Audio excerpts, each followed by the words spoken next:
Shabbat shalom, everybody.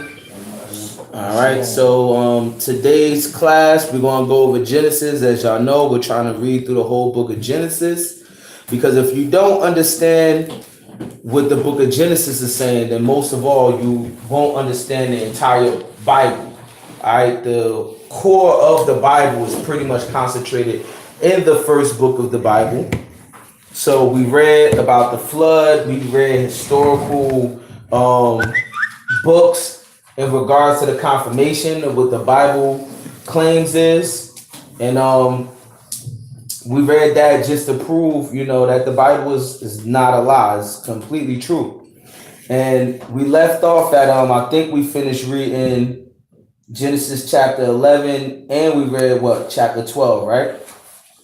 No, we didn't read chapter 12. We on chapter 12. We read up to chapter 9 in the drunkenness of Noah and everything. Now we read that last Sabbath too. We read because last thing we read was the Tower of Babel. Y'all remember that? You got to the Tower of Babel? Yeah. We was there at the Tower of Babel. Hey, shalom. Remember, there's a 15-second delay, guys. If you have any questions. I actually thought we got past 16 to 17, but we did a separate class. That was a separate class. We did Islam is a lie. Yeah. That's what that class was. So because we read that already, when we get to it, we won't go so much into detail with it. We're going to start with Genesis chapter 12. But before we get there, who could tell me what they remember about the Tower of Babel? Well, from what I remember, basically, I believe it was the Canaanite's name. What about him? Yeah, I forgot their ruler, but was it Ham? Yeah, he came from him. It was Nimrod. Nimrod, right. Right. He was like a mighty ruler. Mighty hunter. So Nimrod, he came from Cush, which is the father of the Ethiopians. So Nimrod was an Ethiopian, and right after the flood, he was the first one, started conquering, building cities. Ethiopians was the first ones, according to the Bible, to build civilization after the whole world was destroyed after the flood. Right? So that's cool. You remembered about Nimrod. Anybody else? The Tower of Babel. Well, I remember that Babel basically means strange language and everything. It means confusion. Confusion. Okay, confusion. Right. And I remember right then and there, that's where the languages were separated because they tried to build up towers to reach you can get their own blessings, basically. You know what I'm saying? Well, why did they try to build the tower? You remember, Bucky? They tried to build a tower so tall that they could reach heaven, and they wanted. They got confused because they started speaking different languages, so they couldn't understand what to do. Good. So they started building other ones. Good. So just as a quick reminder, read chapter 11, verse 1, Yaakov. And read it strong for the audience on the internet. Just so y'all know, whoever's on the Facebook Live or the YouTube Live, normally Friday nights we taking questions from anybody from the internet. But on like the day part of the Sabbath, we don't really take in questions too much because we normally have a set topic in the class, whatever. Friday nights is more like a freestyle type of thing. Whatever deals with the class itself, what are you talking about? If you ask a question in regards to the class itself, please excuse me if I don't see it right away. Because once more, again, I'm like in the mode of teaching and whatnot. And sometimes I don't see it. But if my wife sees it, she'll let me know. And I will answer that as long as it's in regards to the actual topic. All right. So Yaakov, read Genesis chapter 11, verse 1. And the whole earth was of one language and of one speech. Right. So everybody spoke the same language at one point in time. Right. It was the Lashawan Kodash, all right, which consists of most of the vowels, most of the sounds was just all ah sounds. Right. The alphabet itself was ah, ba, ga, da, ha, wa, ka, la, ma. All right. Almost to the point where people say it sounds primitive. People don't even consider it to be an actual language. But this is the base structure of all languages upon the face of the earth. Allah Shawan Kodash. That's what whenever we're praying in the Hebrew tongue, that's what we're praying in. All right. That is what people call Paleo Hebrew. That's the ancient Hebrew. That's not the same Hebrew that Jewish people speak. Jewish people speak a Hebrew with added vowels and things like that. They got indicators and dots and symbols on the bottom of letters to create a certain sound that was developed over there in Europe. All right. But Allah Shua Kodash is the core structure of Hebrew. All right. Read it again.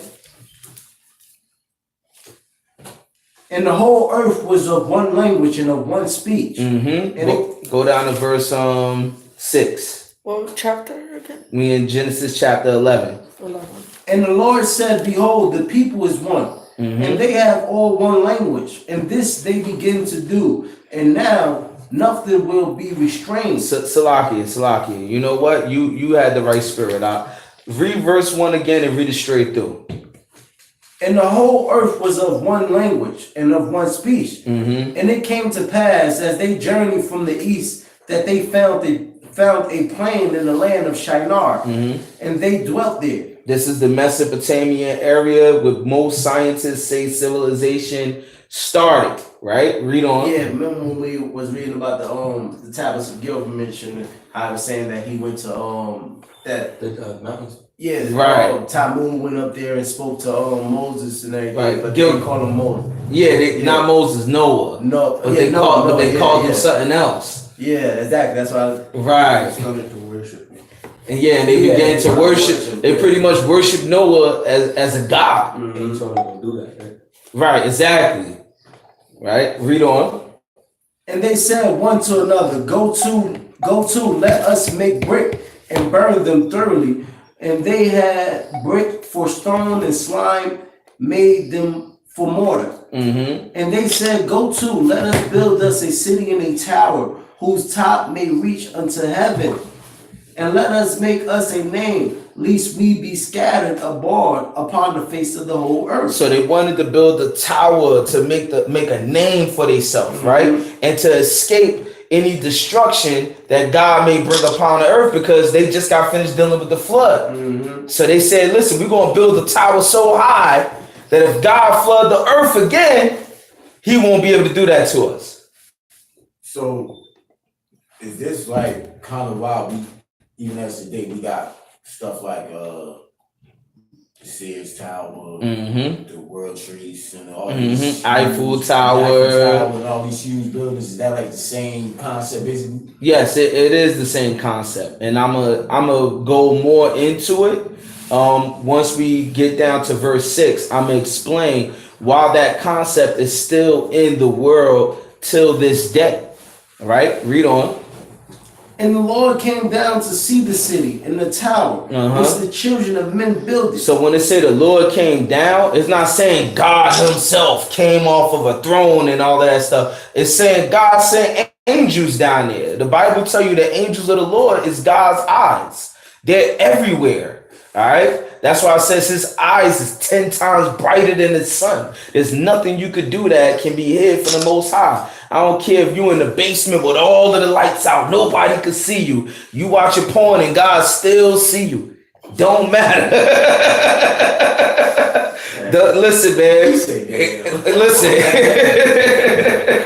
Because, I put myself on the chopper block. A lot of times we do things thinking we're hide from man more than we will hide from God. So we were like, I'm going to do this in secret. Ain't nobody seeing me. God see it. The Bible tell you the angels of the Lord are always around you. They've documented everything, right? Read on. And the Lord said, behold, the people is one. The people is what? The people is one. The people is what? The people is one. So you had all of these people coming together as one people. All right. They didn't see themselves separate. The Africans didn't say we're not the Asians, and the Asians didn't say, oh, well, we're not the Arabs. No, we all one people at this point. It's the same concept that you see today. All right. The same concept. Read on. and they had all one language. And this they begin to do, and now nothing will be restrained from them. Meaning God understood.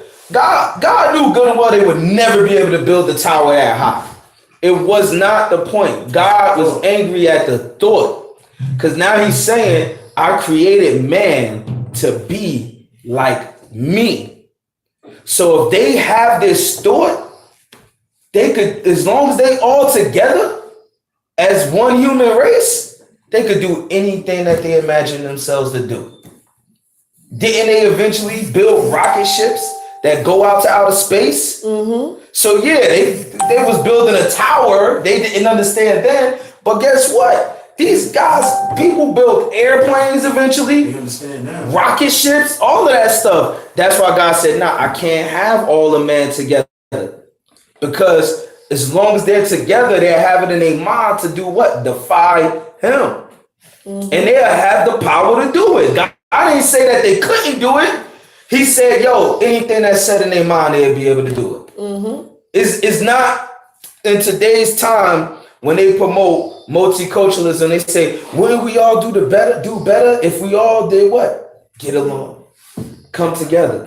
And you How know long what? as they get along together? And that's actually a point too, because you know they say we use a small percentage of our brain. You know what I'm saying? And when it's saying that anything that we have imagined to do, you know what I'm saying? So anything that we basically put our mind to do, it's saying that we basically can do it. You know what I'm saying? So it's kind of deep, man. It's kind of deep. Go ahead. Read on.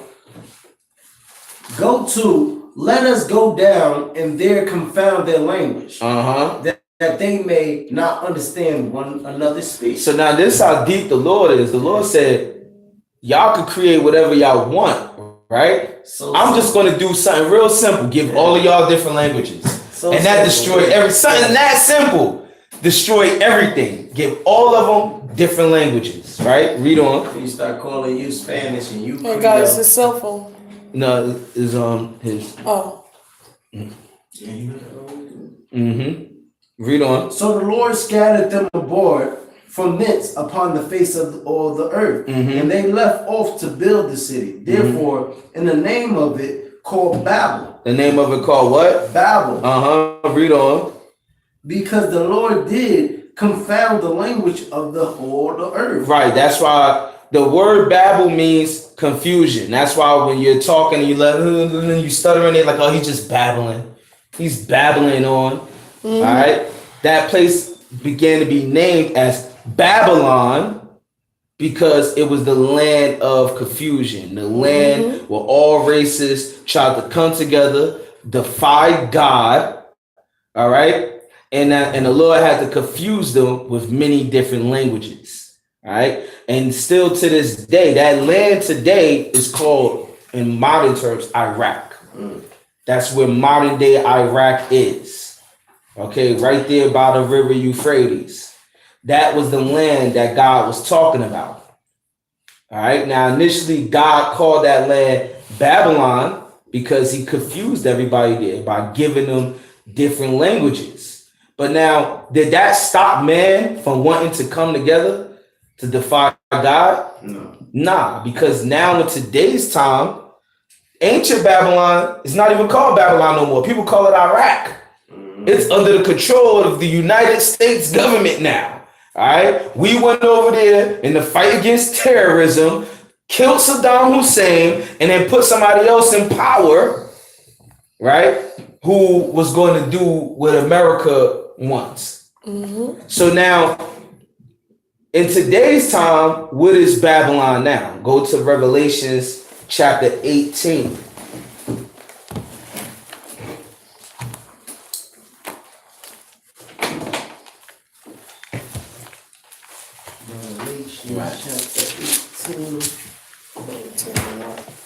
We're going to start from verse 1. Revelations 18 and 1.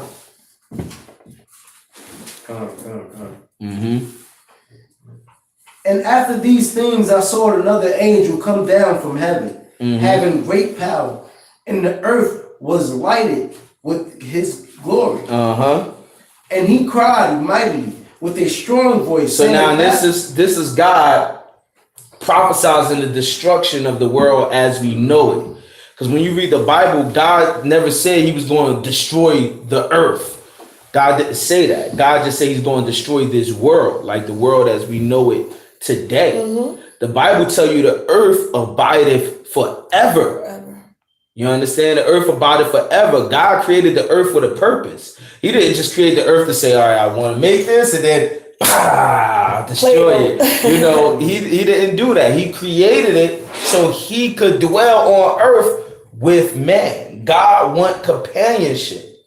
That's why he didn't make us to be robots. He could have made us to do whatever we wanted him to do. No problem, no sin, no Garden of Eden with the deception of the serpent and none of that stuff. He could have made everything perfect if he wanted to.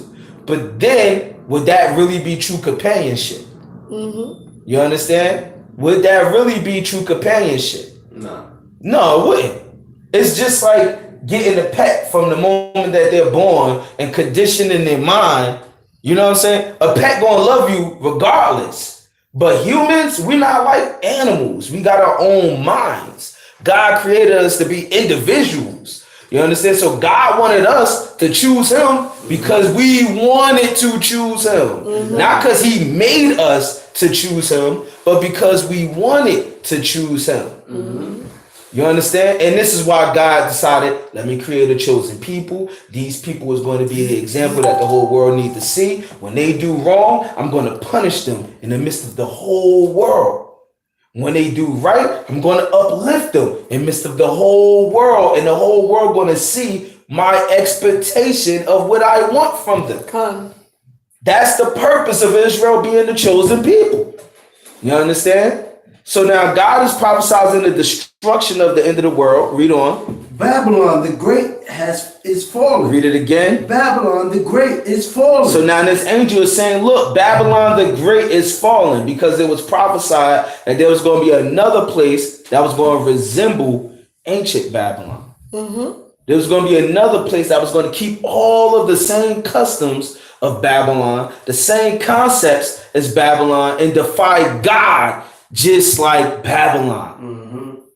All right. And I'm telling you, it's America, because the Bible said that the place that was going to do it, in other scriptures, it said it's going to be the last ruling kingdom on earth. What kingdom is going to overpower America and be that? Nobody.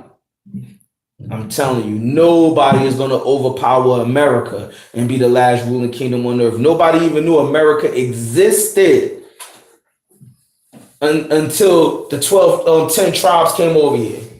And then it was rumored. And then Christopher Columbus had to come over here. People thought the world was flat. Oh, if you go too far, you're going to fall off the face of the earth. Ain't that what they say? Even though they knew the world wasn't flat. But that's what they say, right? People didn't even know this land existed. Now that they know, what ended up happening? They enslaved the Israelites like the way they was enslaved in Egypt. They defied the odds of every country on the face of the earth. They said, listen, if you read from right to left, we going to read from left to right. If you say that marriage is between a man and a woman, we going to say marriage could be between anything. You know, man and man, woman and woman, cat and dog. Right? They defy everything. Everything is in question over here. Every single thing. Right? So this is Babylon the Great. Read on. And it's become the habitation of devils. And become the what? The habitation of devils. Meaning this land, the people that live in this land are devils.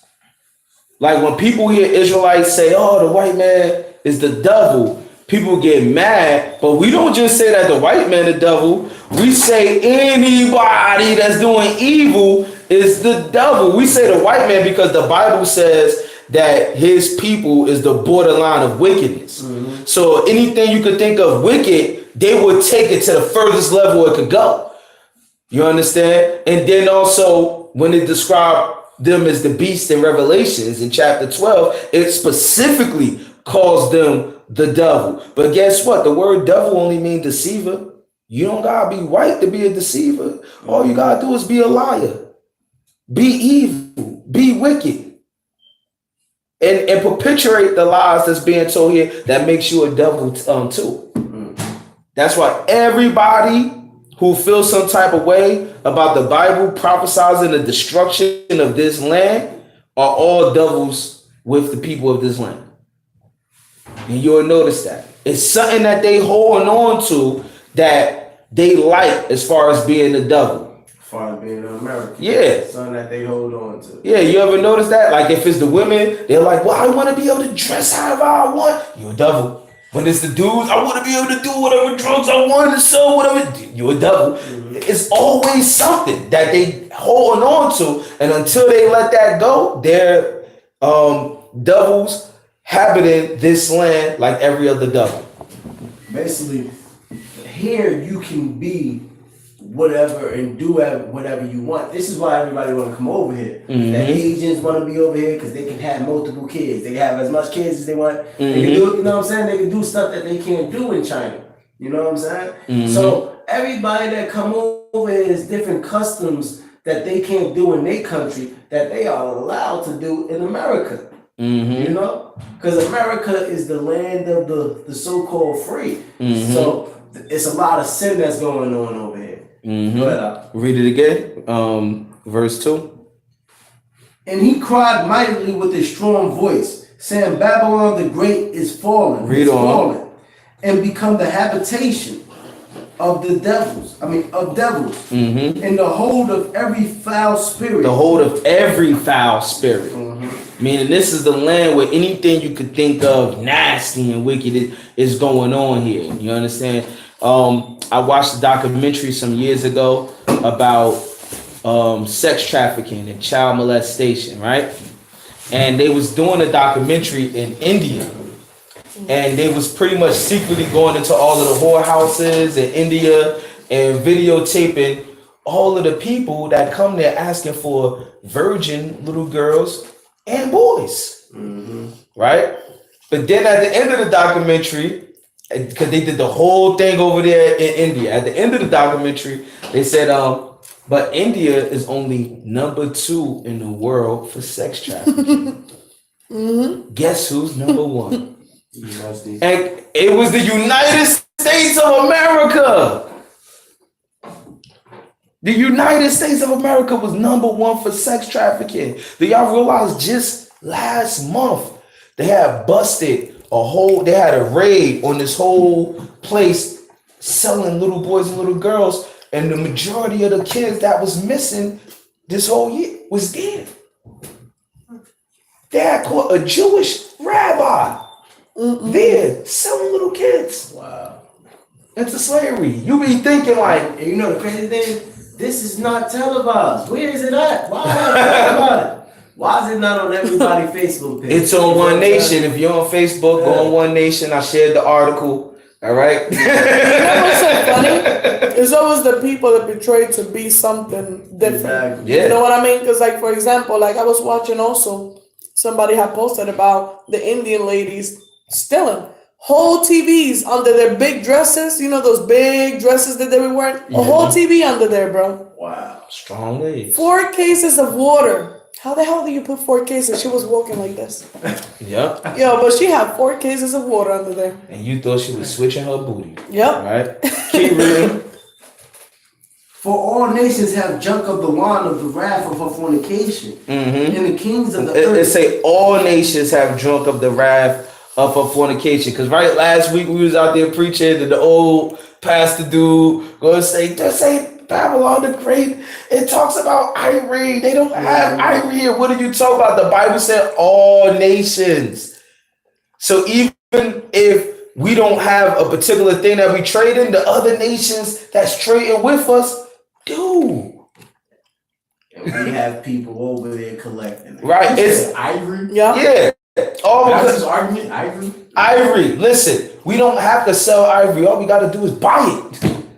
Good. That's why. Read that verse again. And all nations have drunk of the wine of the wrath of her fornication. All nations drunk of the wine, meaning benefited off of this land in one form or fashion, whether it be through politics, religion, something, anything. You understand? Like people always say, "Oh my goodness, China, they're building everything in America, and pretty soon we're gonna be dependent on. No. All America got to do is say, we don't want y'all building none of our products no more. And guess what? China economy will fall. Yeah.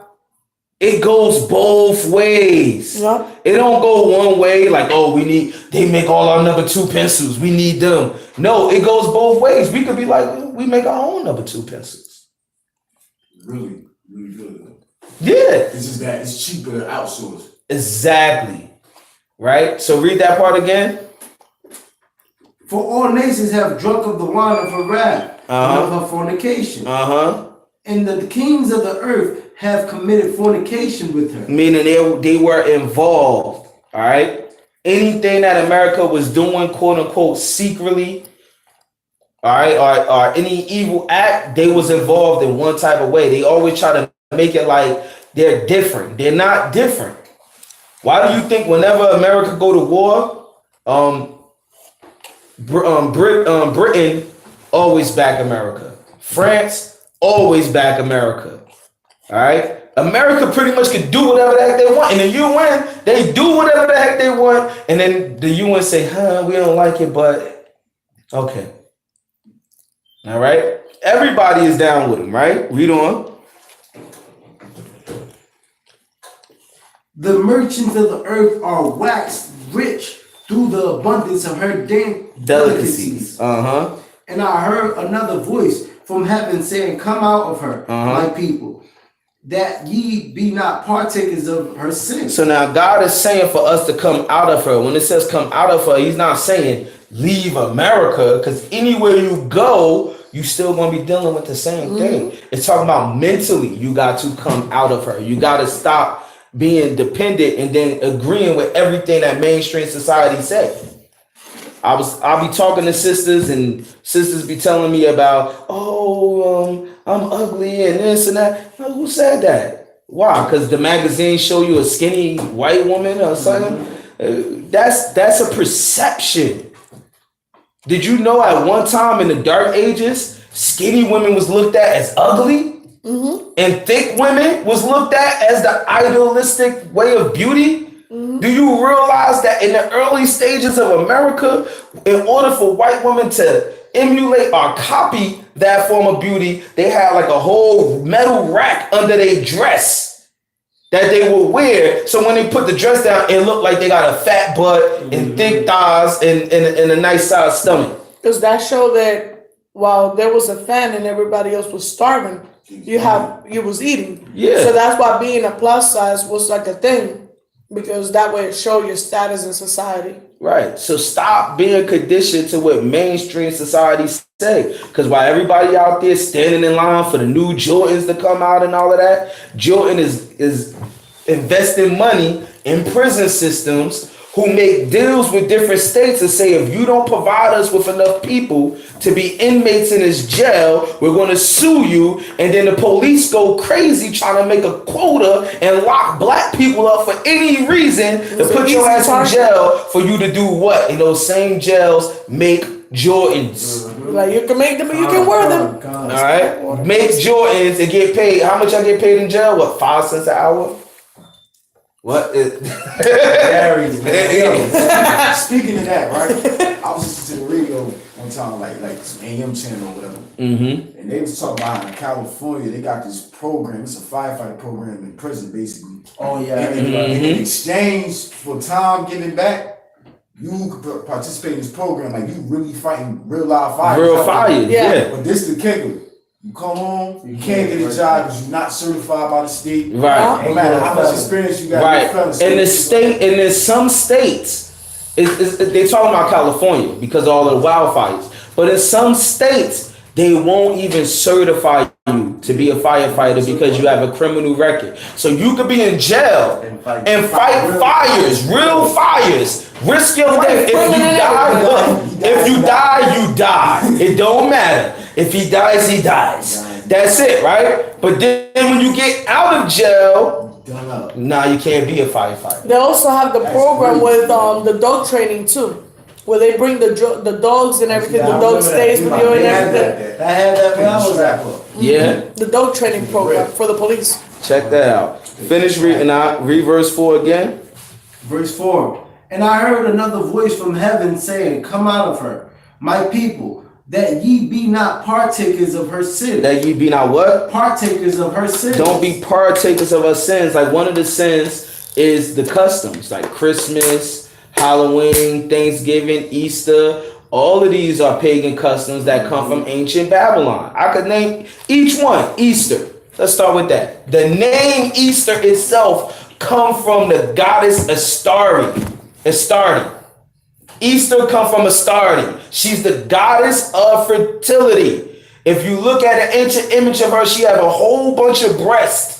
All right, symbolizing that if you pray to her, she would make you fertile and give birth. When women couldn't get pregnant, they would pray to that goddess and do certain things in exchange for that goddess to bless them to be able to give birth. This is the reason why in Easter you have what? Bunnies laying eggs. So they have nothing What to is do that with each dealing other. with? Bunnies are the most fertile animals that you could think of. All right, and they have sex and like that. They fast. All right, they can impregnate a whole bunch of bunnies, rabbits, same things, all at the same time, and they'll multiply quickly. Right. So this is the reason why they got bunnies laying eggs on Easter. Bunnies don't lay eggs. Eggs come from We have chickens. eggs. Right.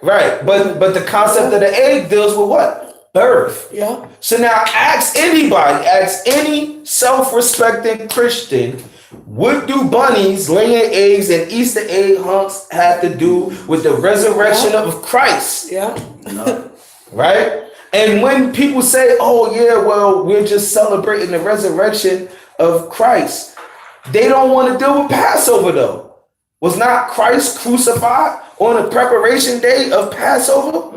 Raised 3 days later, 3 days and 3 nights. They don't want to deal with that either, because then they're going to have to explain Good Friday. How could you be crucified on Friday and raised Sunday, and that's not 3 days and 3 nights? Yeah. Like he said, all that ancient Babylon. Goes on the window. And that's just one. That's Easter.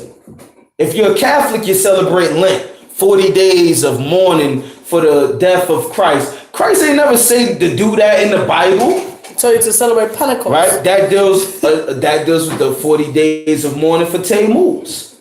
All right? And people in the Bible was doing that. Evil stuff. Christmas, we already know Christmas. We just, matter of fact, go to Revelations 11 and 8.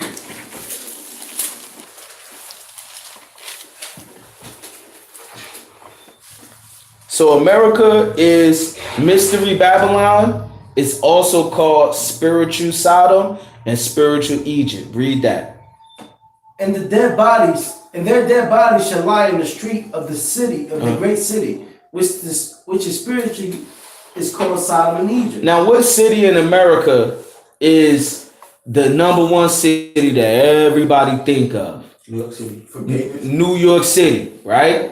Everybody love New York City. New York City is the place that everybody's supposed to go to, right? Got the Statue of Liberty. Vegas. Huh? What? New York City. Even then, it's still New York City. All right. Vegas. It's the place where all of the European immigrants come. So in some form of fashion, the Lady Liberty symbolizes what the coming together of all nations, just like ancient Babylon. The original Statue of Liberty was black, actually. A lot of people don't know that. Yeah. Yeah. With chains on her feet. On her feet. And it's actually in New Jersey, though. It is. Right? Keep reading. Spiritually called Sodom and Egypt. The reason why, what was Sodom famous for? Sodom and Gomorrah. Sodom and For Gomorrah. sodomy. Homosexuality. What was Egypt famous for? Slavery. So now, how long was the Israelites in slavery in Egypt? 400 years. Plus. 400 plus years. Yeah. Because it said 430 years to be exact, right? But the truth be told, they did not go into slavery right away after Joseph died. Yeah. So it was 400 plus years that the Israelites was in Egypt, for the most part being slaves, just like the so-called blacks over here was 400 plus years in slavery. If you want to count literal slavery in America, 14 the late 1400s, let's say 1491 to 1820, 400 and something years in slavery, literal slavery. You understand? And that's Native Americans, Hispanics, and blacks together. Because they enslaved the Native Americans and Hispanics first. You understand? So the same way how Sodom is famous for sodomy and homosexuality, America is famous for the same thing. The same way how Egypt is famous for the enslavement of Israelites for 400 plus years, America is famous for the enslavement of so-called blacks, Native Americans, and Hispanics for 400 plus years. Read it again. And when it comes to the slavery part that we did in Egypt, you feel me, in America, when you look at the two, their number one seller was what? Cotton. We was picking cotton over there and picking cotton over there.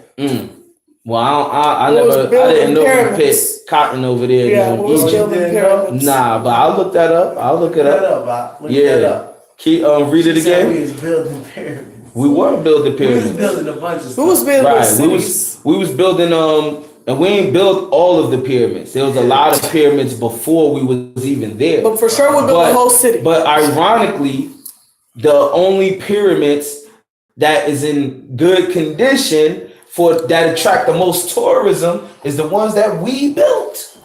Yeah. Not the ones before us or after us, the ones that we built. So our pyramids last. Which ones did they build? Who? Who's the they?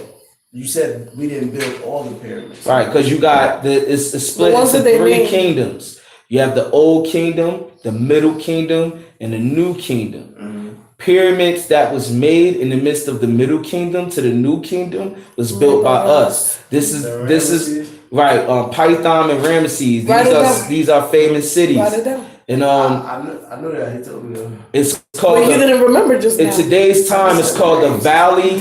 It's called the Valley of the Kings. All right. When people go to Egypt, that's where they go have their tourism, at the Valley of the Kings. All right. And all of the images of slaves, those were Israelites. Any image over there that you see of slaves, that was Israelites. That was not Egyptians. All right. And you could tell the difference because you would see they got beards. The Egyptians didn't wear beards. They thought beards was evil and wicked. You would see they got fringes. Egyptians didn't wear fringes. They didn't even have that concept. They are tassels too. They are tassels. All of that. You know, but read verse 8 again because I don't want to be on this too long. And then their bodies shall lie in the street of the great city, which spiritually is called Sodom and Egypt. Right, so you're spiritually dead in this land. Read on.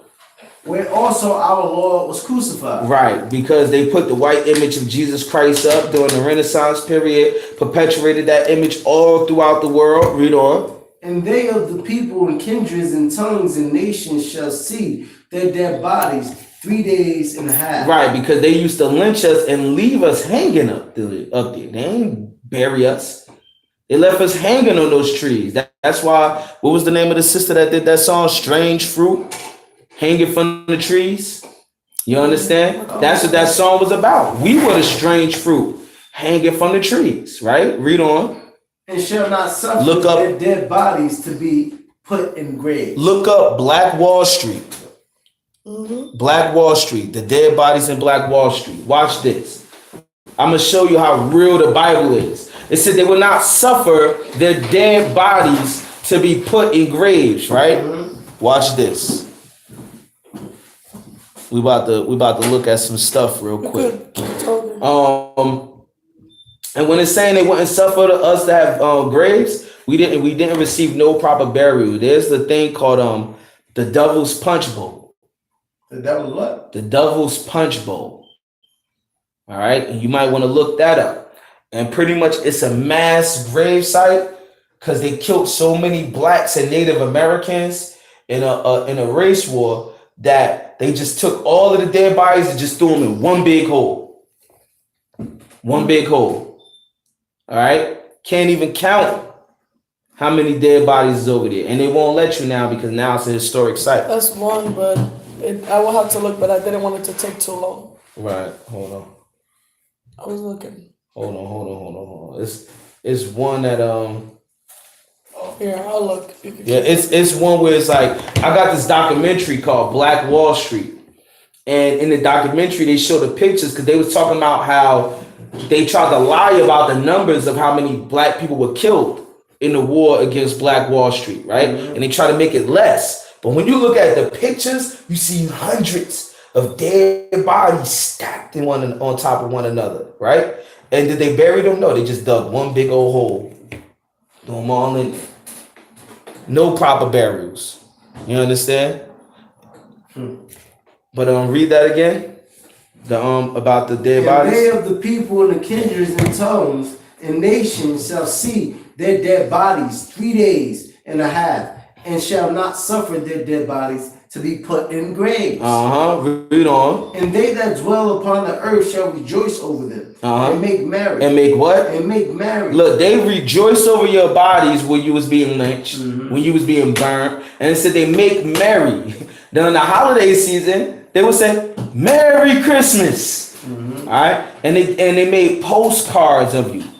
They would take pictures of you being hung on trees and make postcards, and you could look that up, postcards of lynchings, and send them to one another in the holiday season. That's what they used to do. Read that part again. And they that dwell upon the earth shall rejoice over them and make merry, and shall send gifts one to another. And shall what? Send gifts one to another. They sent postcards and Christmas gifts one to another over our dead bodies. All right. So now go back to Revelations 18 and read verse 4 again. All right.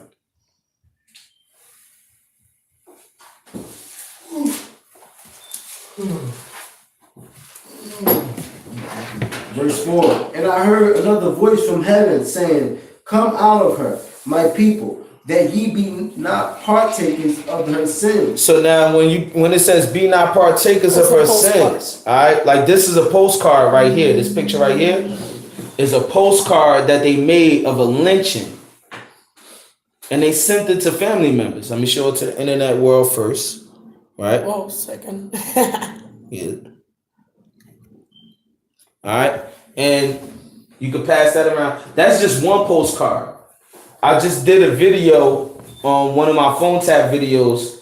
The most recent one I did was about Christmas. And I showed other postcards that they made of lynchings that they would send to one another about this stuff.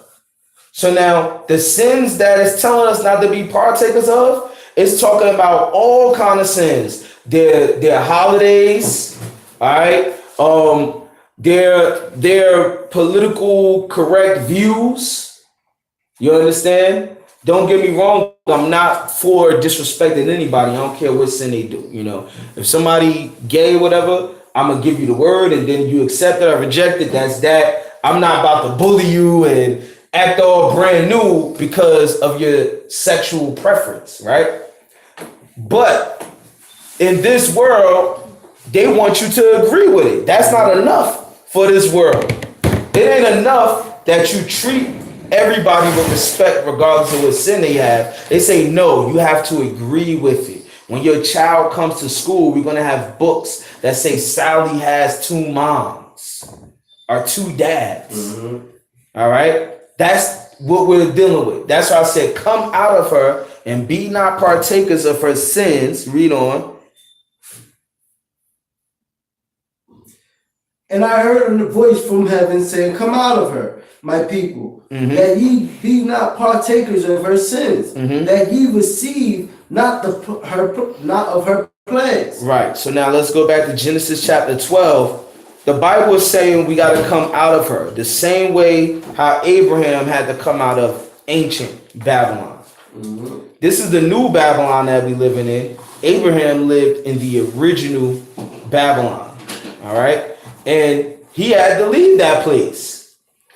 They was worshiping all kind of gods and doing all kind of wickedness. Same thing that was going on today, in today's time.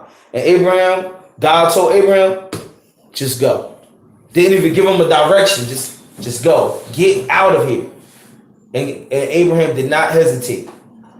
That's why he's the most faithful. He did not hesitate. Go to Genesis chapter Yeah,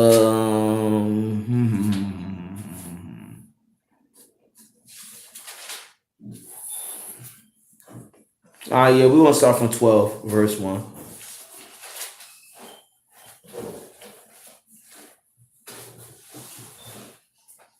Genesis chapter 12, verse 1. Mm-hmm.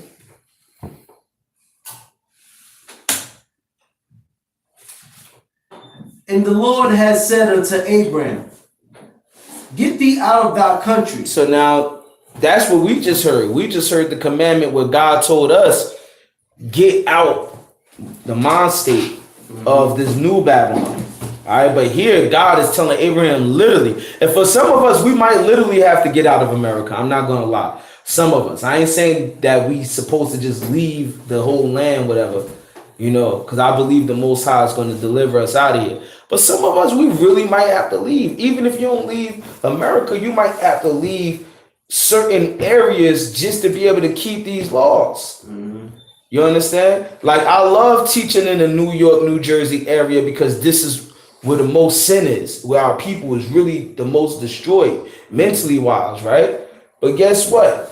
When I want to start trying to keep the laws of tithing and dedicating the firstborn to the matrix of my cattle and things, I can't do that in the city. Little chicken coop in the backyard, I can't do that, So I applaud people like if you're on YouTube looking at different Israelite groups like Pastor Dow, Deborah and the Watchmen, they buying land and having other Israelites come and live on the land with them. That's a admirable thing, right? Now we dealing with Abraham, and God told Abraham to literally leave. All right. I need somebody to take over the reading. If you about to answer one. Yeah. Okay. Where is it at? We in Genesis chapter 12, verse 1. Read that. The book of Genesis, chapter 12, verse 1. Mm-hmm. Now the Lord has said unto Abram, get thee out of the country and from thy kindred. Meaning leave your people. You gotta leave your people behind. The Bible tell you 2/3 of our people is not going to accept this word. They going to die. That's it. 60%. Yeah, that's more than 75%. Right? I mean, no, you're right. More than 60%. 66%. Right. So there you go. The majority of our people are not going to accept this word. They're not going to take this. They're going to die in this land. You understand? You might get some people that make it in the second resurrection, but who want to depend on that? Because the second resurrection is based off of your works. The first resurrection is you got the faith and the truth of Christ. Listen, boom, you good. The second resurrection based off of your works. And if you don't even know what works you're supposed to be doing, imagine going up to Judgment Day. God said, hey, what's going on, Brother D? You got a second chance, but it's based off of what you did in this life. So we're going to take the Bible, right? And we're going to take this book right here, which is the documentation of your whole life, and we're going to compare the two. Yeah. That's a scary thing. All right?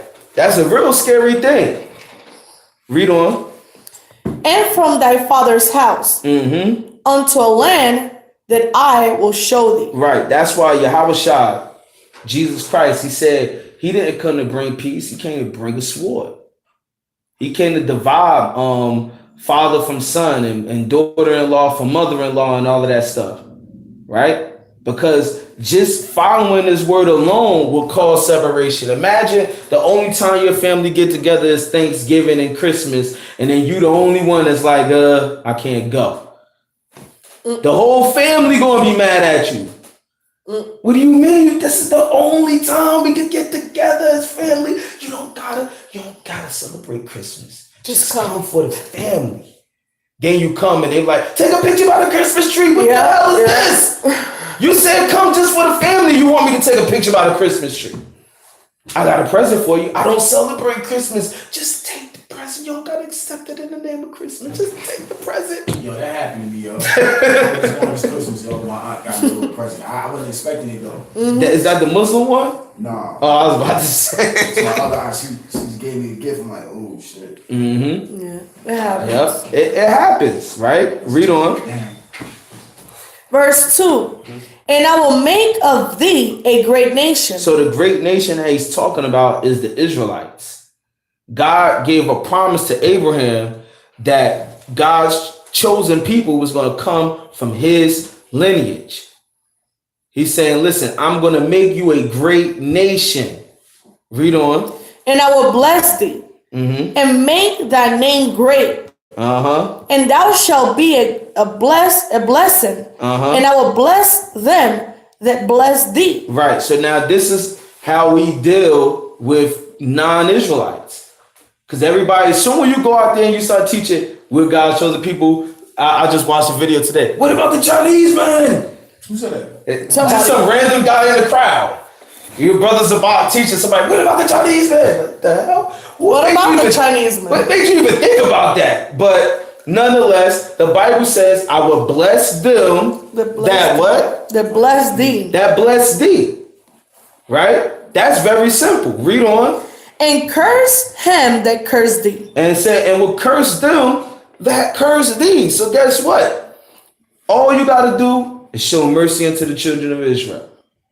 You understand? And the Most High showed mercy unto you. The scripture tell you, move towards the Most High, move nigh, draw nigh towards the Most High, and the Most High will draw nigh towards you. Very easy. Read on. And in thee shall all the families of the earth be blessed. And then it said, in these shall all of the families of the earth be blessed. That's why the Bible says, when the wicked is in authority, the earth is depressed. But when the righteous is in authority, the whole earth rejoices. When God put us into power, we know what it's like to be on the bottom. Verse 4. So Abram departed as the Lord has spoken unto him. And Lot went with him. So Abraham followed the Most High's voice. Abraham heard that promise. Said, all right, I'm going to do exactly what you asked me to do, Father. Right? Read on. And Abram was 75 years old. Now imagine being that old though when the Lord called you though. You understand? The scriptures say serve the Most High in your youth. You understand? But imagine being 70 years old and the Most High call you. But see, back then, 75 was going to be too old, right? That's true. That's true. Right? But the curse was for people to live up till they were 80, right? To 120. To 120. Right. That was a few more years to go. Yeah. So God said, listen, I'm going to cut all lifespan down to the oldest you could live is 120. If you live past 120, you by the grace of the Most High. You understand? It's the grace of the Most High that you live in. If you go past 120. One of my grandmothers died at 112. And my other grandmother died at like 91. All right, read on. When he departed out of Haran. Verse 5. And Abram took Sarah his wife. And Lot his brother's son. So Haran was actually Abram's brother. And Haran had a son named Lot. Now, Haran didn't really follow the Lord like Abraham followed the Lord, but his son did. So Abraham was like, listen, man, I ain't going to leave my nephew with you to get indoctrinated in your false gods and all of that stuff. Yo, Lot, you want to come? All right, come on. His son was down with it. Right? Read on. And all their substance that they had gathered and the souls that they had gotten in Haran. So he didn't leave by himself. He had a little clique with him that left with him. All right. And they all decided to forsake the ways of Babel at that time, forsake the ways of Babylon, because they realized that God wasn't dealing with them. All right. And the only way to deal with God, you had to get away from that wickedness. Read on. And they went forth to go into the land of Canaan, and into the land of Canaan they came. So land of Canaan is modern day Israel. All right. The word Canaan is dealing with the Canaanites. Those are Africans. Africans lived there first. When you look at that land, it's right there on the top of Africa. Literally right there. It's still on the same fossil fault of Africa. So it's really a part of Africa technically, right? So Africans was there first. Why? Because they were the first ones after the flood to start developing civilizations. That's why I never listen to these so-called Pan-Africanists who try to say the Bible was stolen from the Egyptians and the Africans. How so? Because they had a civilization where they was able to document their history first. So what, everybody else don't count them because they wasn't able to document it? Imagine 500 years from now, y'all forbid, hopefully we be out of here. 500 years from now, if America have it, like if America fall, right? And people was to come back and look at the history, the way America documented, do you think you will be properly represented in America's history? So the winners write the stories. So the winners write the stories. You feel me? Our story is the most popular story because of the Most High. Mm-hmm. The Most High made it like that. We ain't rule no kingdom to make this book the number one book in the world. But the Most High made sure that every kingdom that did rule knew about this book. Mm-hmm. Read on. Verse 6. And Abram passed through the land unto the place of Sichem. Second? Mm-hmm. Okay. Unto the plains of Moreh. And the Canaanites was then in the land. Mm-hmm. Keep reading. Mm-hmm. Oh, that's just Facebook's right stuff. People saying all kinds of and oh man, here we go, man. I'm saying fill you with the hand. Other than nothing wrong. We are the only two viewers. Okay, so all right. Okay, so verse 7. And the Lord appeared unto Abram and said, unto thy seed will I give this land.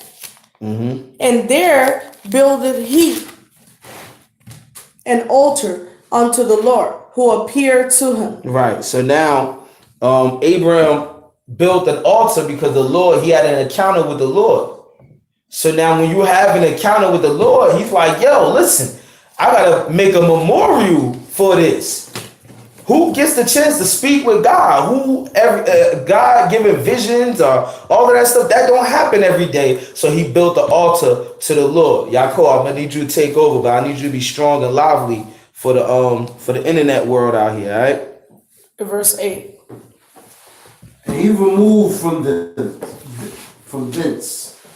And he removed from thence unto a mountain on the east of Bethel, mm-hmm. and pitched his tent, mm-hmm. having Bethel on the west, and Hian on the east, and there he built an altar on the Lord unto the Lord, and called upon the name of the Lord. And did what? And called upon the name of the Lord. And did what? Called upon the name of the Lord. Guess what? Abraham knew the Most High's name. All right, read on. And Abraham journeyed, going on still towards with the south, and there was a famine in the land. And Abraham went down into Egypt to sojourn there, for the famine was grievous in the land. Right. So now there was a famine all around, and there was no food, no vegetation growing. I remember how we talked about when there's no rain, no water. Right? Mm-hmm. There's no crops growing. When there's no crops growing, you're going to have famine, starvation. But Egypt, they had food. They had things going on. So Abraham said, listen, let me go over there, see what's going on with Egypt. We're going to get some food, stay over there for a little bit. All right? Read on. For the famine was grievous in the land. Mm-hmm. And it came to pass when he was come near to enter into Egypt that he said unto Sarah, his wife, behold now, I know that thou art a fair woman to look upon. So look, he looked at his wife, he said, baby, you know you look good, right? You know, everybody know you look good. I don't know if you know it, but everybody else know you look good, baby. Right? Read on. Therefore, it shall come to pass when the Egyptians shall see thee, that they shall say, this is his wife, mm-hmm. and they will kill me, but they will save thee alive. Right. So now you got to understand, this is the early stages of the world. Mm-hmm. All right. The flood just happened. It's only been a few hundred years, probably. Who knows how many years, right? Egyptians got a nice little civilization going, but people are very primitive. Barbaric. You see something you want, you take it. Oh, that's your woman? You're dead. You're my wife now. You understand? And what you gonna do? Imagine you're a woman in that time. What you gonna do? Run. You gonna run and they gonna catch you. And then we both gonna be dead. It can happen like that if you don't care about dying. Bow down to that. You know. But let's be honest though. Listen, a lot of people ain't trying to lose their life. Mm-hmm. You understand? Read on. Verse 13. Say, I pray thee. Say, I pray thee, thou art my sister. So Abraham is like, listen, don't tell them you my wife. Because if they want to get you, they're going to just kill me and just take you. So just say you my sister. All right, read on. That it may be well with me for thy sake, and my soul shall live because of thee. So he said, listen, people going to show mercy on me because then when they think that you're my sister, they're going to say, oh, really? You know, she's a pretty woman and all of that stuff. Whatever. All right, we're going to show favor to you, you know. You ever had like, because I went through this in the hood. I had a cousin that when she came around, the whole hood liked her. Now, all year round, from September to June, I was fighting. Everybody over there. Nobody liked me. We all fighting. When my cousin come to stay the summer with me, everybody was my friend. Yo, what's going on, JB? Oh, shaking my head. What? Yo, you need something from the store? I'm on my way to the store. You want something from the store? I didn't catch it until after a while I started noticing. Yo, what's your cousin's name, man? Yo, what the hell? Everybody wanted to get with my cousin. Everybody. Had the whole neighborhood on my porch, my doorsteps. Buying me anything I want, all because they wanted to get with her. You understand? So this is what Abraham's saying. He's like, look, man, just say you're my sister. People going to show favor to us. You know what I'm saying? But at least I'm not going to get killed. And then we be without each other, right? Read on. And it came to pass that when Abraham was coming to Egypt. Wait, I'm sorry. I got to ask a question to the internet world and to people here. As a woman, how would you feel about that if your man did that? Because I know a lot of sisters is like, I ain't going for that. Like, well, lying and saying that I'm your sister. Yeah. I mean, do you think Abraham pulled the punk move? I think that it depends on their relationship. Then you could say whether she will think that he pulled the punk move or not, because like you have to be smart at times. You know what I mean? Like if you live in that time era, like right now, maybe a woman from 2019 will think maybe he's a punk, right? But if you're living in an era where you know that somebody will kill your man that you love just because you look good and will take you anyway, then maybe, because there was certain steps, maybe if I have like, this is my brother or whatever, maybe now he trying to get his good side or something. He would just like grab me and kill him, and do whatever he wanted to do. It would be maybe more steps to it, whatever the case may be. What do you feel about it? I agree. Yeah? Yeah. That's good. Yeah. Because a lot of women today be like, oh my goodness, I need a man that's gonna stand up for me. Yeah. I need a thug. Yeah. And I'm gonna be honest with you, those type of females is the females that normally dudes end up in jail or end up getting killed or whatever, because in my opinion, that's a very selfish stand. If you're gonna think about, because you're talking about, this is like a lot of people. So it's almost like, go sacrifice yourself, go in front of like God knows how many people, get killed, and now I'm literally by myself. In the name of love. In the name of love, kill yourself. All right. Go kill yourself. So this is the difference between somebody who's reckless and think that they can solve everything with this, with the fist, and somebody who's a real man and realize that they can solve it with this. Yeah. Right? Abraham, he realizes like, man, they got the upper hand. I watched an interview with Ja Rule. He was talking about how his chain got stolen, right? So he was like, yeah, dude had the gun, whatever. So they was like, so who won? He was like, man, the dude with the gun won. Like, no doubt about it. The guy with the gun won, right? Abraham's the same way. He like, listen, yo, these dudes got a dang on army. I got a little caravan with me and all of that. You know, they got an army. This would be stupidity for us to even try to fight them in that manner. Over a chain. Right. So let's be smart about it, because 9 out of 10 times, let's say if I be like, all right, boom, this my sister, right? Now people thinking like, all right, well then maybe I could pay a dowry to her brother to have her. Yeah.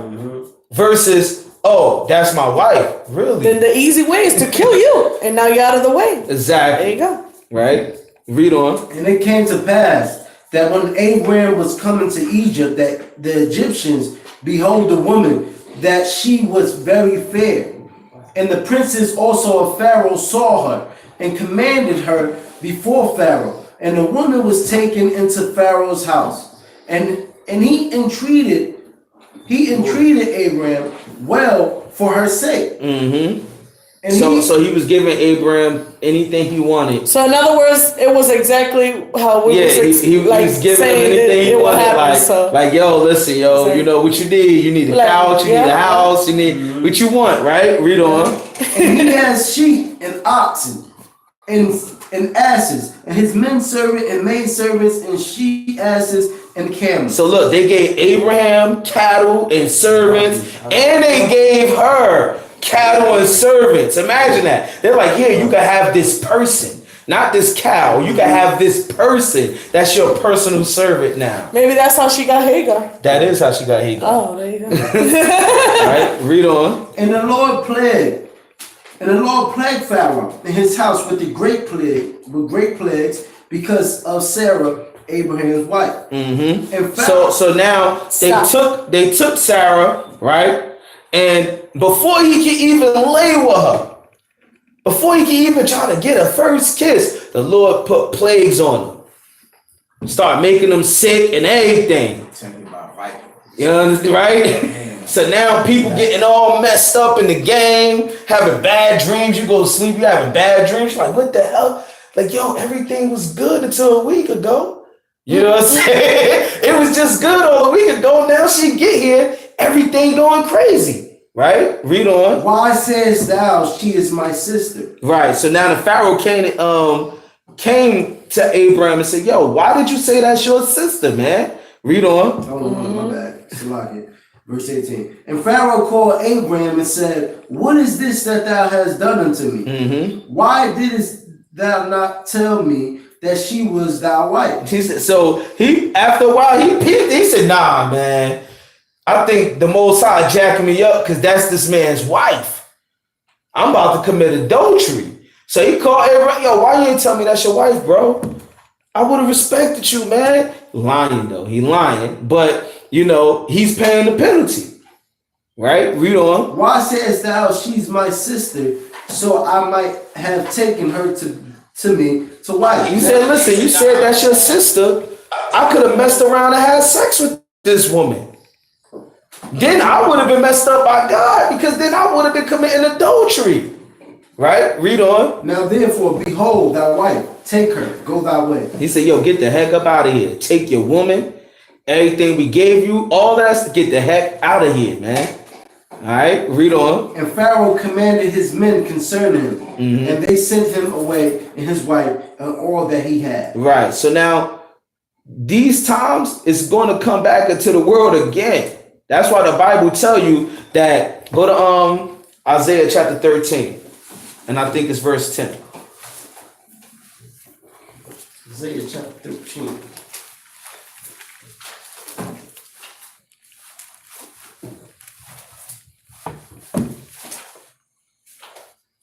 And it's verse 12, actually.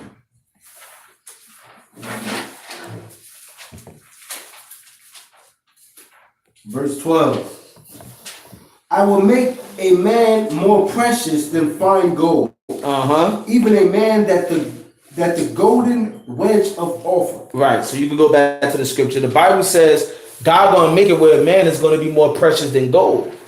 Because when everything start happening and the world get into catastrophe and all of that stuff, everything gonna go back primitive and barbaric, just like the times we reading about in Genesis.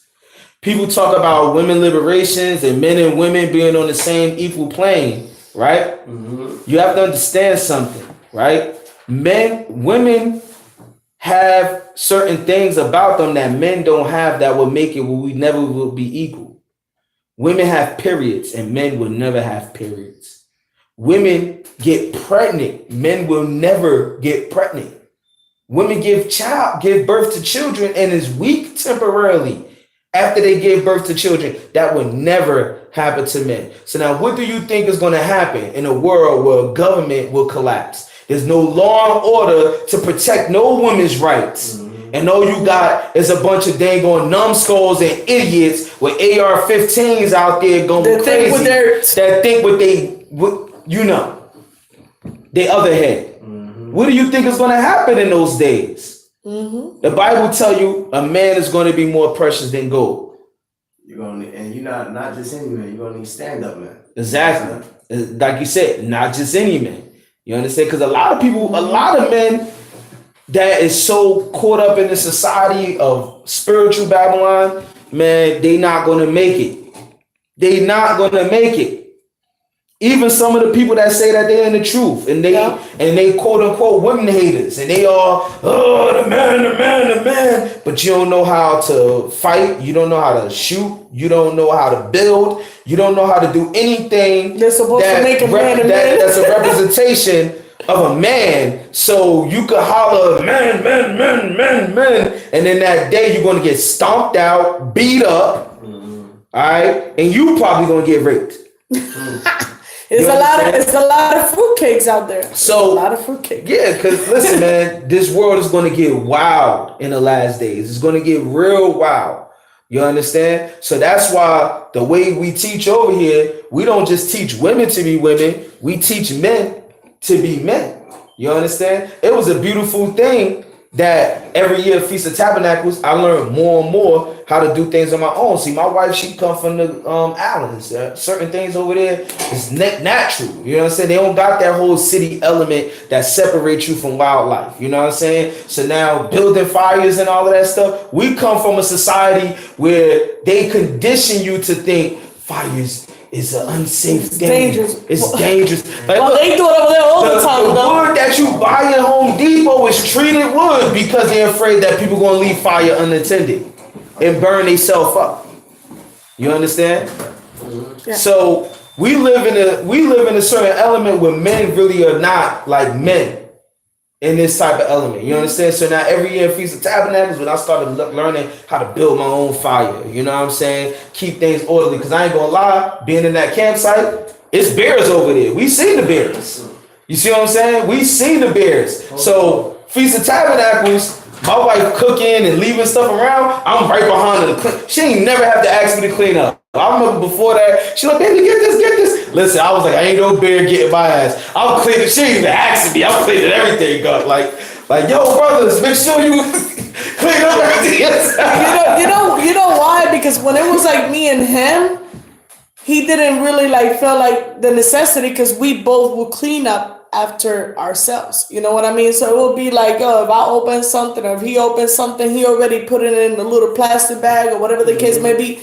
But now, when more people started coming to the campus site, you know, it was like he was like telling everybody, like, yo, make sure you clean up or whatever. Because there is bears over there, but we never have bear sightings because we're very neat when it comes to cleaning anything that smells like food. And not even just with Feast of Tabernacles, learning how to be a man in that element, but when we was building a house.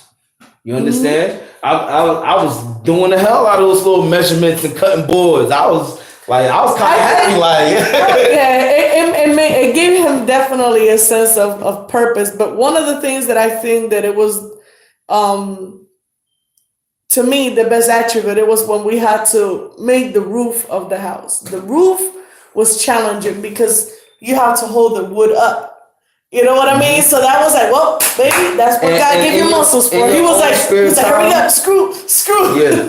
In your own spare time, look up Pastor Dow. He got an Israelite camp where they had people living on land. I'll be watching. Yo, he teach all of his men how to build their own house. That's what's up. Yeah. You understand? How to build your own house. these are elements. That's why I tell you in Second Ezra chapter 5 that wit shall be taken from the world in that day. Wit means knowledge, means wisdom. So certain things like how to survive, a lot of men ain't gonna know it because they spent their whole life just looking at YouTube videos and they didn't go into the real world and experience it. Or they didn't even look up the real good stuff on YouTube. Yeah. Not only that, but like for example, right? My husband always makes sure he gets not tired, but he do it over and over and over. And everybody that learns from him will learn that every holy day, it reflects something in real life that you're supposed to be learning. Like he always makes it where no matter where you go, what you do, you're supposed to be rehearsing it, and by rehearsing it gives you the opportunity to practice a lot of things. Tabernacles is supposed to build your own sukkah. Passover is the only thing that you still have an animal involved in it. Every other sacrificial law, every other sacrificial law. Even Passover, you gotta clean out the lamb. So for Passover, you have to slaughter the lamb. You have to clean up the lamb. Imagine having to go hunting in that day and you don't know how to cut. How to kill an animal. I can kill an animal. She gonna have to clean it up. That's what it's hell. Yeah, you gotta hunt it, skin it, clean it, and cook it. And then she cooks it. After you skin it, you hunt it, you clean it. Passover. Passover you gotta cook it. Yes, but in the regular animal. No, brother. If we're in the wilderness, hold on. If we're in the wilderness and I go I kill an animal, right? I went in hunting and I got the animal. I bring the animal home. You feel what I'm saying? Got my junk. He on Nelly. He's like, that's the war. You feel me? After you done did what you did, you got your head up. I got the food. This is a long walk. I got the food. So now it's like, so you ain't going to skin it? Now my question is this: you ain't going to gut it? Am I supposed to do more? Yes. So what do the women supposed to do? Let me ask you a question. Hold on, wait. No. Hold on. What do you feel like you supposed to do? Okay, stop. Let me answer this. Go ahead. Hold on. No, stop. Let the teacher teach first. Let me. And then I go after that, and then she. Let me explain something to you, right? Yeah. When you go hunting, you think that's a one-day thing? Not always. Okay, hold on. I'm gonna finish, right? So there's times when men in the ancient world, they would go hunting, they'd be going for days. Yeah, I know. They would go to the marketplace to find work, they'd be going for days. Let me explain something to you. Some of the things that we think is man's work, when a woman is home by herself, it's really woman's work. You understand? These cabinets that's put up, I ain't put those up. My wife put those up. You see what I'm saying? Certain things like the rest of the bus, right? You're like, listen, I'm gonna explain something to you, right? There's nothing wrong with a woman learning how to build and do those things too, because at the end of the day, if a woman is only allowed to be with one man, and that one man is out providing, who else is doing it over there?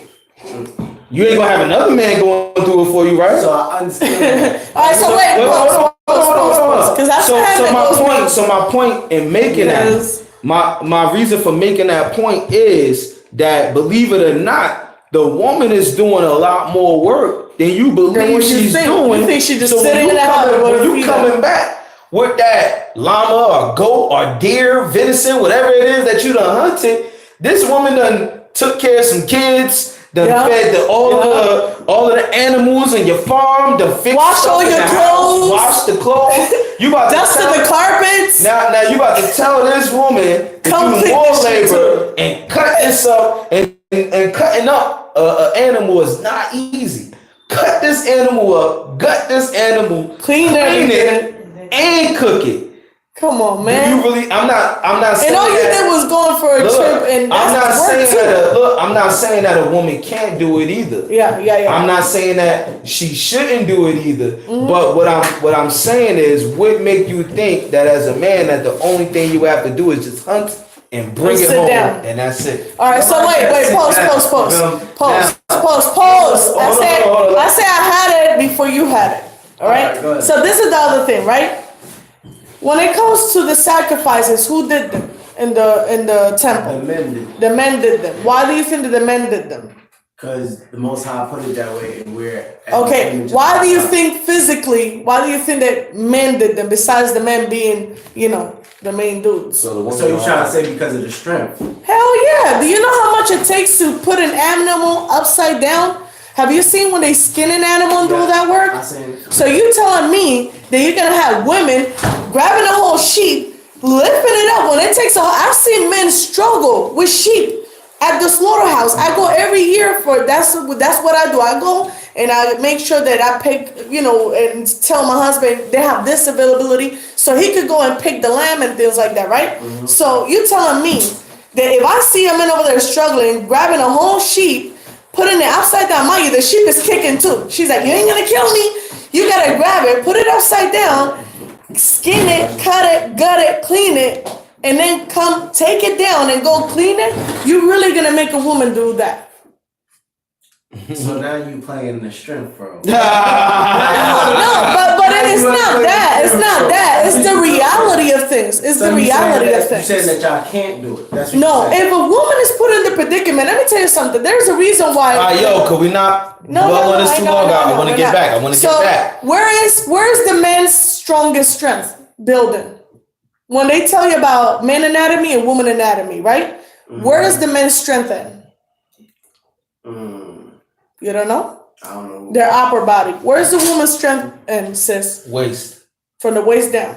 Not everybody. No. The basic anatomy, because I used to do track and field. Every person is in their legs. You feel me? No, but a woman's every person. Hold on. Do your homework. Go ahead. Look. Go ahead. When you check out the makeup of the body of a man and a woman, men don't have hips like the way women have hips. Women have hips for child labor. Women have hips for childbearing, right? Yeah. With the type of hips that they have, they could stand longer than us. You understand? Yes, they can. I don't know. I don't know. Because far as even when it comes, because if they were strong enough their legs, that means they can squat more than us. You feel me? Why can't do that? Why do you say they can't squat more? Because when you look at the women and they got these competitions. You look at women squatting and men squatting. It's a total big difference. Right. But overall, we know that men is stronger than women, though. Let's all I'm saying is that the legs is where the real strength is at. But what she's trying to explain to you though is there's a difference in the strength of a woman when she uses her hips and the strength of a man when he uses his upper body. Even push-ups are different for women. Women can't do the same type of push-ups we do. And they could if they really wanted to be managed, I don't or whatever. want to keep dwelling on this. Let's try to read as much as we could. All right? Because we already like an hour and some change in. So I want to... Hour and 22 minutes in. All right, cool. So let's go. Go ahead. All right, nobody on the Facebook. I think it's somebody on the YouTube still. All right, Brother Charles, he's still on the YouTube. Charles, it's probably the crazy. sister actually. The sister normally stays there. All right, keep going. And Pharaoh commanded his men concerning him, and they sent him away, and his wife, and all that they had. Okay, let's keep going. Chapter 13, my bad. And Abram went up out of Egypt, he and his wife, and all that he had, and Lot with him, into the south. And Abram was very rich in cattle, and in silver, and in gold. And he went on his journeys from the south even to Bethel, unto the place where his tent had been at the beginning between Bethel and Hai. Right. So, this dude is doing a lot of traveling. He went from Iraq to Israel. From Israel to Egypt. From Africa back into the Middle East. This guy's walking around and he's not walking around with 2-3 people. Caravan. It's a caravan. Can you imagine that? A whole group. Imagine a whole camp of us. One whole camp. We just traveling from state to state. You're speaking about 80 people. That's normally, a caravan. Right. About let's keep going. 60.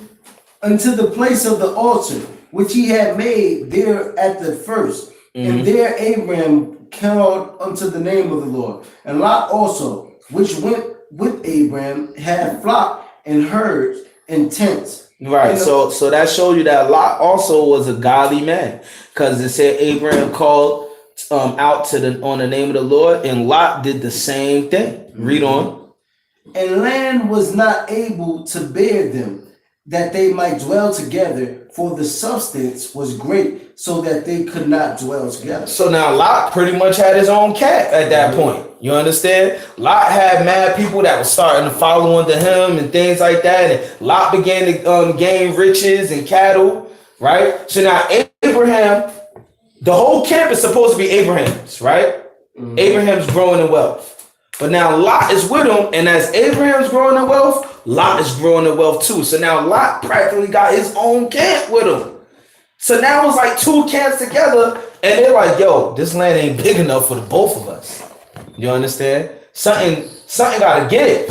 Read on. And there was a strife between the herdman of Abraham's cattle and the herdman of Lot's cattle. And then it got to a point where their men that was under them began to start beefing with one another. Abraham and Lot, cool. They come chill, have a drink with one another, but they men was starting to beef with one another. So it was beginning to be a problem, right? Read on. And you think things like that happen so that y'all can split? Yeah, it's like the same thing that happened with a lot of these camps. The Most High makes splits to put the truth out there more. Because if everybody all concentrated in one place, the truth ain't going to get nowhere. And even when it comes to jobs, sometimes it puts certain obstacles there for the split can happen from that job. You know what I'm saying? And sometimes God just want to wind people off. Sometimes, he'd be like, you know what? From the people that came over here with this person, okay, you gotta go, you gotta go, you gotta go, you gotta go, you gotta go. You understand what I mean? Because when you look at the story further on, we read. Yeah, go ahead. And Abraham said unto Lot, oh, did I skip? Yeah. No, you ain't skip. And Abraham said unto Lot, let there be no strife, I pray thee, between me and thee, and between my herdman and thou herdman, for we be brethren. Right. So now, and this is Genesis chapter 13. We just got finished reading 8. Now Abraham's like, look, man, I don't want no beef with you, nephew. You know what I'm saying? I know you got your own thing going. I got my thing going, but we don't need the beef. We don't need to have no problems with one another, though. Right? Read on. Land. Is not the whole land before thee? Separate thyself, I pray thee, from me. He said, look around you. There's plenty of land out here. Right? Why don't you go and do your own thing? Right? Read on. If thou wilt take the left hand, then I will go to the right. So he said, look, whatever side you choose, if you want to go and get land over there, I'll take my people, we'll go get land over here. In other words, he let him the choice to pick the best one if he wanted to, too. Or if thou depart to the right hand, then I will go to the left. And Lot lifted up his eyes, and behold, all the plain of Jordan, that it was well watered everywhere before the Lord destroyed Sodom and Gomorrah. Right. So now he started looking towards where Israel was at. And he said, wow, but look how beautiful that land is. See, Israel was, you got to understand, Israel was the garden, right? Africa was Eden, but Israel was the garden inside of Eden. You understand? Is where all the pretty flowers. Yeah, so Israel was just that land, that lovely, beautiful land that everybody wanted it. So he looked and he's like, yeah, I want to go over by there, right? I want to go right there next to that land. Read on.